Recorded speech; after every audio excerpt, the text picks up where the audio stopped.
오늘 우리 잠언서 22장의 말씀은 재물보다 더 귀한 것이 무엇인지 우리에게 말씀해 주고 있습니다. 재물보다는 명예를, 그리고 은금보다는 은총을 택해야 한다는 말씀을 우리에게 해주고 있습니다. 그래서 오늘 하나님께서 우리에게 주신 말씀 가지고 여러분과 주님의 음성을 함께 나누고자 합니다. 미국 사람 로버트 풀컴이 있어요. 로버트 풀컴의 쓴 책은 내가 정말 알아야 할 모든 것은 유치원에서 배웠다라는 책입니다. 이 풀컴이 이 책을 쓰게 된 동기가 있습니다. 로버트 풀컴이 해마다 정초가 되면 그 해에 자신이 지킬 생활 신조를 작성해서 지켜나가는 습관이 있었습니다. 그래서 해마다 그 해에 지킬 신조를 작성하곤 합니다. 근데 어느 날 그렇게 하는 과정에 새로운 사실 한 가지를 발견했어요. 그것은 다름이 아니라 자기가 해마다 작성하는 생활 신조가 이미 오래전 그가 어린 시절 유치원에서 배운 내용의 수준을 넘지 못한다는 것을 알게 되었어요. 그의 신조는 어떻게 살 것인가, 내가 뭘 할 것인가, 어떤 사람이 될 것인가에 관한 것이었는데 그러한 것에 관해서 이미 유치원에서 다 배웠다는 사실입니다. 그는 말합니다. 지혜는 대학원이란 산꼭대기에 있는 것이 아니라 유치원의 모래성 속에 있다는 것이다 라고 했습니다. 로버트 풀컴이 유치원에서 배운 것들은 다음과 같은 것들입니다. 무엇인지 나누어 가져라. 정정당당하게 행동하라. 남을 때리지 말아라. 물건은 항상 제자리에 놓아라. 내가 어지럽힌 것은 네가 치워라. 남의 물건에 손대지 말라. 남의 마음을 상하게 했을 때는 미안하다고 말해라. 밥 먹기 전에 손을 씻어라. 화장실을 쓴 다음에는 물을 꼭 내려라. 따뜻한 쿠키와 찬 우유가 몸에 좋다. 균형 잡힌 생활을 해라. 배우고 생각하고 날마다 그림도 그리고 노래도 부르고 춤도 추고 놀기도 하고 일을 해라. 오후에는 낮잠을 자라. 밖에 나가서는 차조심을 하고 손을 꼭 잡고 서로 의지해라. 경이로운 일에 눈을 떠라. 컵에 든 작은 씨앗을 기억하라. 뿌리가 나고 새싹이 나서 자라지만 아무도 어떻게 왜 그렇게 되는지를 알지 못한다. 그러나 우리의 삶 또한 그와 같은 것이다. 금붕어와 애완용 쥐와 흰쥐, 그리고 심지어 일회용 컵 안에 심어놓은 작은 씨앗조차도 모두 다 죽는다. 우리도 마찬가지고. 그리고 그림 동화책과 여러분이 태어나서 처음 익힌 가장 의미 있는 낱말인 이것 봐, look을 기억하라. 로버트 풀컴이 말하기를 우리가 알아야 할 모든 것이 이 속에 들어있다. 황금률과 사랑과 공중도덕과 그리고 생태학과 정치학과 평등과 건전한 생활까지도 라고 했습니다. 이 로버트 풀컴이 유치원에서 배운 내용이 잠언에 다 들어있다는 사실을 알게 됩니다. 읽어보면 읽어볼수록, 나누면 나눌수록 특별히 오늘 본문에 그런 내용이 다 포함되어 있어요. 이 잠언을 기록한 지혜자는 이 마땅히 행할 길을 아이에게 가르치라. 6절 말씀 한번 보실까요? 6절 말씀 여러분 함께 읽겠습니다. 시작. 마땅히 행할 길을 같이 읽겠습니다. 6절. 잠언서 22장 6절입니다. 시작. 마땅히 행할 길을 아이에게 가르치라. 그리하면 늙어도 그것을 떠나지 아니하리라 그랬어요. 이것을 배운 아이들이 어른이 되고 부모가 돼요. 이것을 아이들에게 가르치고 아이들은 부모로부터 그걸 배웁니다. 가정의 소중함이 거기에 있어요. 가정에서 하나님의 대리인이 부모가 있고요. 하나님이 주신 선물인 자녀들이 부모로부터 어린 시절부터 행해야 할 지혜를 거기서 배우게 돼요. 그러한 가정을 하나님 아버지를 모신 가정이라고 합니다. 오늘 본문에 서론이면서 전체 주제가 되는 말씀이 사실 1절의 말씀입니다. 1절 말씀 여러분과 한 목소리로 같이 읽겠습니다. 시작. 많은 재물보다 명예를 택할 것이요 은이나 금보다 은총을 더욱 택할 것이니라. 유대인들의 여러분 잘 아는 그리고 애용하는 탈무드에는 세 가지 왕관에 대한 이야기가 나옵니다. 첫째는 제사장의 왕관입니다. 둘째는 왕의 왕관이에요. 셋째는 명예의 왕관입니다. 이 제사장의 왕관과 왕의 왕관은 태어날 때부터 제사장 가문이 있고요. 왕의 혈통에서 태어난 사람이라야 쓸 수 있는 왕관이에요. 제사장 그리고 왕의 왕관은. 근데 셋째 왕관은요. 다른 어떤 것들보다도 위대한 것입니다. 제사장, 왕, 모든 사람들에게 요구되는 왕관이에요. 그러나 이것은 돈, 권력, 지식, 지위가 있다고 쓸 수 있는 게 아닙니다.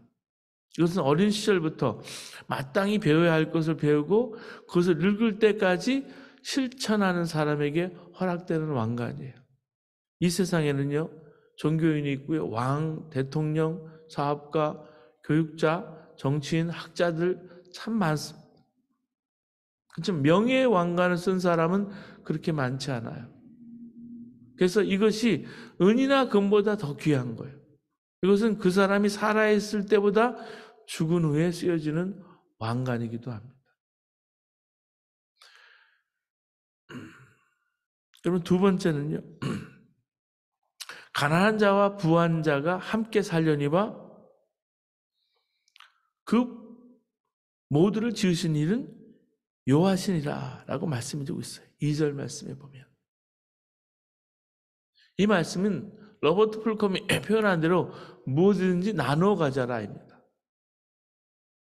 어떤 사람이 자기에게 도움을 청하는 사람에게 당신은 일할 다리도 있고 물건을 들어올릴 팔도 있고 물건을 쥐고 나를 어깨도 있고 생각할 수 있는 머리도 있는데 왜 직업은 갖지 않소? 라고 했습니다.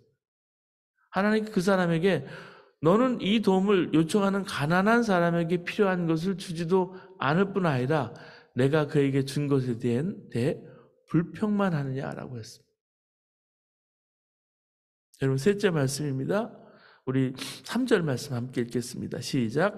슬기로운 자는 재앙을 보면 숨어 피하여도 어리석은 자는 나가다가 해를 받느니라. 이것은 다가오는 재난을 위해서 미리 준비하라는 말씀이에요. 로버트 풀컴의 표현대로 하자면 자조심하라 입니다. 어리석은 자는 다가오는 재난을 보지 못합니다. 여러분 성서에 나오는 요셉의 위대성은 그가 애굽에 있을 때 앞으로 7년 후에 다가올 흉년이라는 큰 재앙을 볼 수가 있었던 것입니다.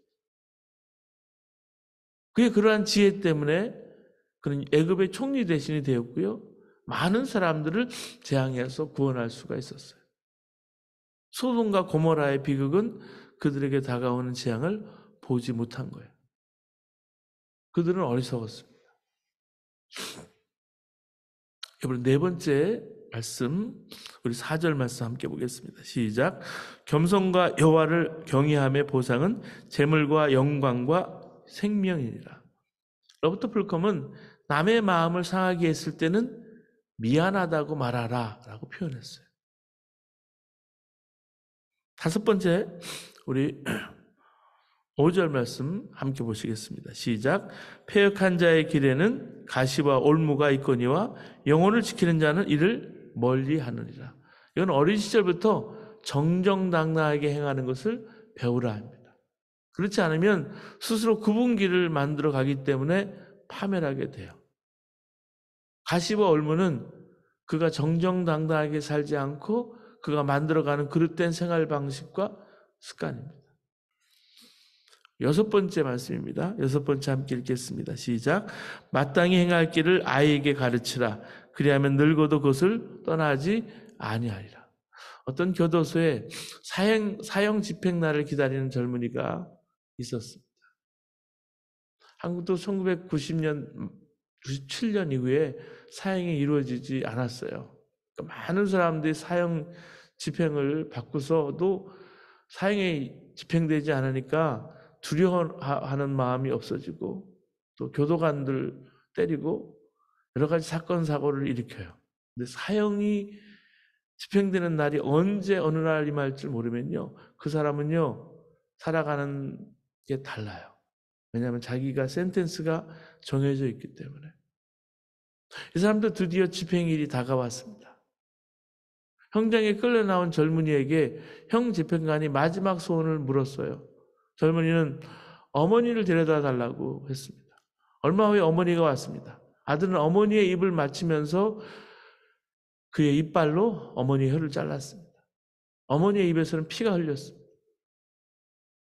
아들은 어머니는 내가 어린 시절부터 나쁜 길을 걸을 때 한 번도 그 길이 나쁜 길이라는 것을 말해주지 않았습니다. 고 했어요. 아들은 형장의 이슬로 사라졌습니다. 우리 7번째, 우리 7절 말씀 함께 읽겠습니다. 시작. 부자는 가난한 자를 주관하고 빚진 자는 채주의 종이 되느니라. 이것은 균형 잡힌 생활을 하라입니다. 사람들 가운데는 자신의 욕망과 욕심, 허영과 사치심을 충족시키기 위해서 자유를 팔아먹는 사람들이 있습니다. 그들은 균형 잡힌 생활을 어린 시절부터 배우지 못한 사람들입니다. 우리 8번째 말씀 보겠습니다. 8번째 시작. 악을 뿌리는 자는 재앙을 거두리니 그 분노의 기세가 쇠하리라. 이것은 어린 시절부터 남을 때리지 않는 것을 배워가는 것입니다.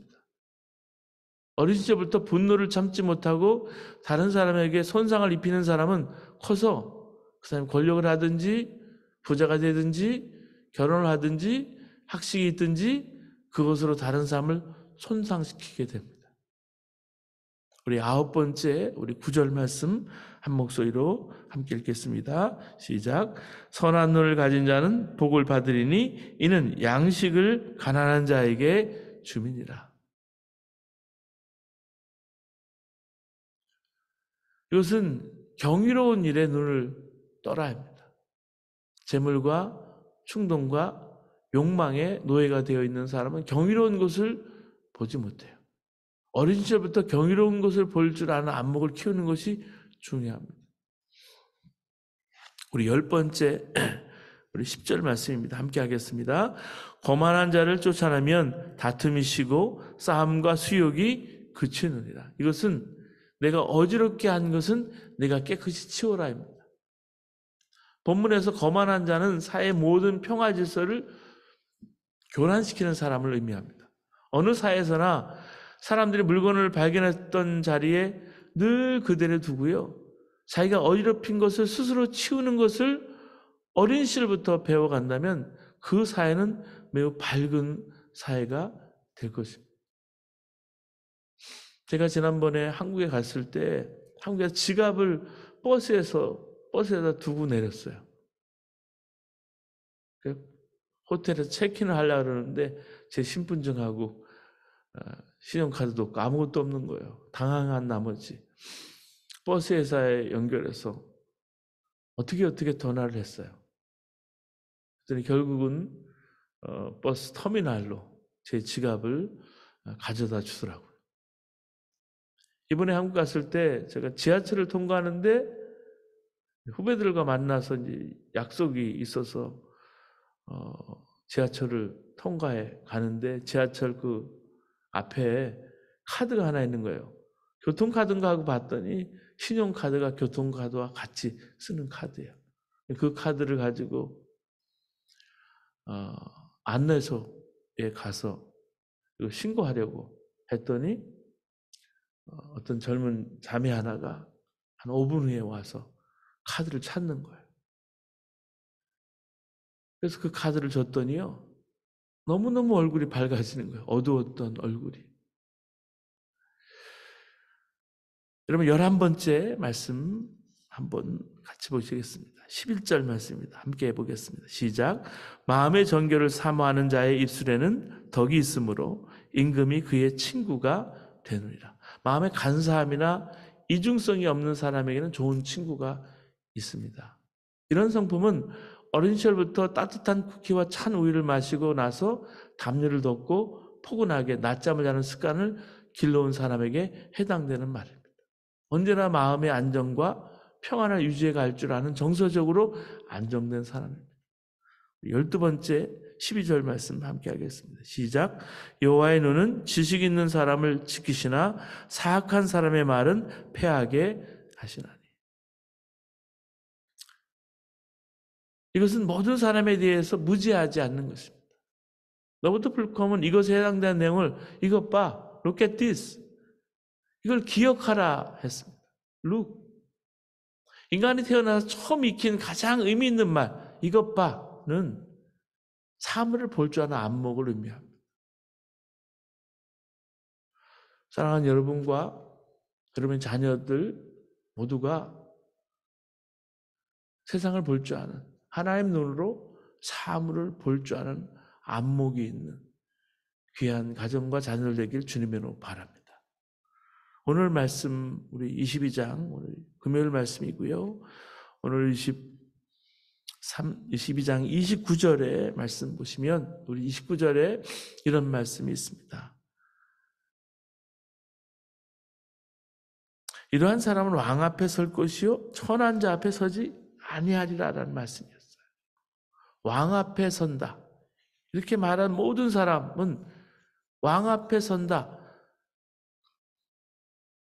그렇게 말하고 있어요. 여러분, 천한 자 앞에 선다라는 말과 대조적인 말이잖아요. 특별해 보이는 말씀인데요. 여기서 왕 앞에 선다는 것은 그만큼 아까 말씀드린 영예롭게 된다는 걸 의미합니다. 천한 자 앞에 선다는 말은 비천하게 된다는 것을 얘기합니다. 이렇게 극단적인 대조를 가져오는 원인은 대부분 아주 사소한 경우예요. 총을 쓸 때나 활을 쓸 때 아주 작은 오차가 관역에서 보면요. 처음에 쏜 화살과 관역이 점점 멀어지니까 말할 수 없는 큰 오차를 가져오게 됩니다. 그럴 때는 마침내 자신을 영화롭게 세우기를 원한다면 모든 삶의 영역에서 자신을 잘 세우는 일이 얼마나 중요한지 몰라요. 우리 29절 말씀 다시 한번 볼까요? 29절 한 목소리로 함께 읽겠습니다. 시작. 내가 자기 일에 능숙한 사람을 보았느냐? 이러한 사람은 왕 앞에 설 것이요 천한 자 앞에 서지 아니하리라. 하나님께서 말씀하세요. 능숙한 사람이 바로 천한 자 앞에 서지 않고 왕 앞에 서는 자 같은 영예를 마침내 누리게 될 거라고. 여러분 그렇습니다. 자신의 삶에서 특별히 자기의 일터에서 능숙한 자가 온전한 자예요. 그렇다면 능숙함이란 어떤 상태일까요? 두 가지 의미합니다. 하나는 부지런하고 착실하다는 말이고 또 하나는 성실하다, 능숙하다는 말이에요. 그래서 가정주부의 자리든지 아니면 회사이든지 공장이든지 논이나 밭이든지 그가 서 있는 자리에서 부지런하고 성실할 수 있다면 그리고 능숙하게 주어진 일을 잘 처리할 수 있다고 한다면 그 사람이 바로 일터에서 온전한 사람이고 그를 아는 모든 사람들부터 존경을 받는 사람일 거예요. 여러분 가정에서 자녀들에게 내가 배워야 할 모든 것은 유치원에서 배웠다. 이 말씀이 정말 인생의 삶에서 잠언처럼 그렇게 행해지는 사람이라면 일터에서도 똑같다는 말씀이에요. 어빈 시버즈라는 사람이 있어요. 이 시버즈는 45세에 뇌종양으로 죽었습니다. 그는 고위 간부도 아니었고요. 소기업계 거물도 아니었고요. 유명인사도 아니었습니다. 그런데 어빈 시버즈는 자신에 대해 충실했어요. 이 시버즈는 17살 때부터 환경미화원으로 일했습니다. 그의 직업을 과시한 사람도 있었지만 이 시버즈는 그의 일에 자부심을 느꼈어요. 그는 2번이나 베스트 미화원에 뽑혔습니다. 시버즈의 동료 폴 크랑카이트는 이렇게 말했습니다. 나는 시버즈의 쓰레기를 실었다. 시버즈는 내게 운전을 가르쳐 주었다. 이 일은 멋있는 일도 아니고 아무도 좋아하지 않는 일이다. 그런데 시버즈는 그 일을 잘했다. 시버즈는 일터에서 자기 자리를 찾았고 그 일을 누구보다도 훌륭하게 해냈다. 이것이 영적 리더로서, 하나님의 자녀로서 일터에서 지녀야 될 온전함입니다. 크리스찬은요, 누구나 직업을 가져요. 그 직업과는 내 직장에서 하나님의 계획은 무엇인가가 되어야 합니다. 하나님이 새 일자리로 부르시거든 우리는 이전의 일터를 돌아보면서 이렇게 물어야 합니다. 내가 거기서 일하는 동안 하나님의 뜻이 내 삶을 통해서 이루어졌는가 하는 것입니다. 제가 트리니티 성경학교를 지금은 가르치고 있지만 트리니티 성경학교를 하는데요. 한 3,000명의 숙제를 여러분 그 채점하는 거를 저는 4년 동안 4년 이상을 했어요. 3,000명이 수업을 들으려면요. 예전에 테이블을 깔아야 되는 테이블이 다 이게 철제 의자예요. 그걸 혼자 날라야 됐어요. 혼자 나르고 세팅을 하는 거예요. 그럼 2시간 땀이 흠뻑 젖죠. 바구니하고 딱 해서 한 63교구가 있어서 교구마다 다 해가지고 그걸 준비하는데요. 그걸 아침 저녁으로 하면요. 그리고 폐채점을 하면 그게 여러분 하루 이틀 되는 게 아니고 한 달 내내 그래야 되는 거예요. 내가 이 일을 통해서 하나님 뜻이 이루어질까? 하나님이 내 삶을 통해서 이 일이 이루어질까? 그런데 오랜 후에 제가 트리니티 성경학교를 다시 꿈꾸고 계획하고 기획해서 트리니티 바이블 스터디를 책을 만들고 말씀 운동을 하고 이번에 가서도 트리니티 세미나를 하면서 하나님이 이렇게 쓰시는구나. 그 일이 아무리 하찮은 일을 하더라도요. 하나님이 내 삶을 통해서 이것을 이루시는가 하는 걸 봐야 돼요. 이 질문을 대답할 수 있다면 온전함을 이룬 겁니다. 온전함을 누릴 때 만족감을 얻고요. 실로 왕 앞에 서고 천한 자 앞에 서지 않는 복을 누리게 된다고 성경은 우리에게 말씀해 주고 있습니다. 어느 분이 이런 글을 썼는지 몰라도 저는 이 말에 동감합니다. 사실 내가 서 있는 자리, 하나님 말씀 선포하는 자리가 하나님으로부터라면 여러분들이 다시는 직장의 그 자리 역시 하나님께서 특별하신 뜻 가운데 여러분들로 하여금 서게 하신 자리입니다. 그런 글이 있어요. 제가 직장 신회를 인도하면서 방성기 목사님이나 여러분들이 쓰신 책과 글을 보면서 이게 하나님이 우리의 부르심이고 콜림이구나, 사명이구나 하는 것을 알았어요. 그 자리가 길거리든지 공장이든지 그럴싸한 사업터이든지 그 자리가 부지런히 그리고 성실하게 일을 감당해야 될 자리고요. 자신의 실력과 기량을 연마하고 더 큰 관심을 가져 더욱 능숙하게 일을 해야 되는 자리인 것입니다. 그런데 하나님의 사람을 자청하는 이들이 자신의 일터에서 부지런하지도 성실하지도 않은 모습을 많이 봐요. 당연히 자신의 기량을 더욱 발전시키는 노력은 더욱더 하지 않으면서 불평만을 쏟아내는 모습도 많이 봅니다. 그 자리가 하나님의 뜻에 맞지 않는다면 하나님께서 우리를 다른 일터로 옮기실 거예요. 그렇게 우리가 하나님의 뜻을 따라서 그곳을 떠나기 전까지 그 자리가 하나님께서 내가 서서 일하게 하신 자리임을 믿고 최선을 다해서 맡겨진 일을 감당한 자가 바로 하나님의 사람인 것입니다. 미국에 와서 정말 노가다처럼 일을 참 많이 하게 하셨어요. 오자마자 선교센터를 거의 짓다시피 해서 집 하나를 리모델링하고 짓고요. 강단을 완전히 아침부터 저녁까지 계산하는 작업도 해보고요. 부엌도 만들어 보고요. 하루 종일 잔디를 깎아야 됐고요. 근데 하나님이 그 일을 하게 하시면서 선교센터도 또 교회도 또 사역도 하게 하시면서 하나님이 이 일을 시키는 이유가 어디인지 그때는 정말 몰랐어요. 근데 하나님이 나중에 알게 하신 거예요. 하나님은요, 당신이 만든 이 세상이 잘 유지되고 발전되기를 원하십니다. 그래서 어떤 이에게는 환경을 돌보는 일을 맡기기도 하시고요. 어떤 이에게는 농사일을 통해서 하나님의 형상을 담는 사람들을 섬기기도 하시고요. 어떤 이에게는 농기계를 만들어서 그런 농부를 섬기기도 하시잖아요. 그렇기 때문에 죄악된 일이 아니라면 내가 하는 일은 놀랍게도 하나님의 뜻을 이루어가는 거룩한 일인 거예요. 목사가 하는 일만이 성직이 아니라 우리 모두 사랑하는 성도들이 하는 일이 성직인 것을 분명히 믿으시기 바랍니다. 그래서 우리가 반드시 근실히 일을 감당해야 되는 거예요. 일터에서 온전함을 이루어야 하는 것입니다. 자신을 왕 앞에 선자같이 영예롭게 하실 하나님을 신뢰함으로. 사랑하는 여러분, 이 세상에는 은보다 금보다 더 귀한 것이 있습니다. 그러한 것들은 어린 시절부터 배우고 익혀야 할 삶의 방식입니다. 명예의 왕관은 그러한 것들을 익힌 사람들에게 씌워집니다.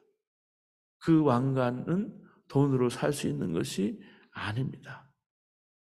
그래서 자기 일에 능숙한 사람은 하나님 영화롭게 하셔서 왕 앞에 서게 하시고요.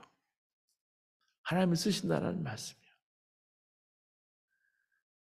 이게 복의 근원이에요. 우리를 통해서, 우리 자녀들 통해서, 가정을 통해서, 일터를 통해서 축복하기를 원하시는 하나님께서는